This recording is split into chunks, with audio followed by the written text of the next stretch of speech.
Herkese salam. Gəlin bu 51-ci suala bir yerdə baxaq. Deməli, mən burada 3 üstü x plus 2 görürəm və 3 üstü x plus 1 görürəm.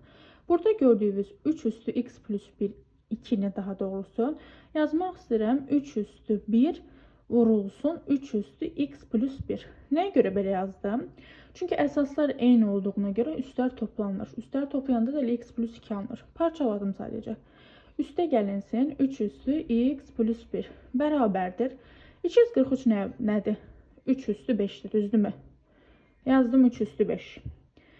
Şimdi baxıram ki, hər iki tərəfdə nə var? 3 üstü x plus 1 var. Çıxartdım ortaq vuruq. Nə qaldı? 3. Üste gəlinsin, bunu çıxartdım, qaldı 1. Üçqam qırıldı. Burada qaldı 1. Bərabərdir. Bu hissəni də yazıram. 4 vurulsun. Bu məxrəcdədir. Necə yazacağım? 3 üstü mənfi 5 kimi yazacağım. Düzdür. Buradan alıram 3 üstü x plus 1 vurulsun 4 bərabərdir. 4 vurulsun 3 üstü mənfi 5'ə. 4'dən ixtisar gedir.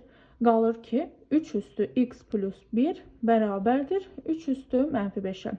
Əsaslar eynidir uşaqlar. Deməli üstlər də eynidir. Yəni x plus 1 nəyə bərabərdir? Mənfi 5'ə bərabərdir. X burada nəyə bərabərdir? Mənfi 6'ya.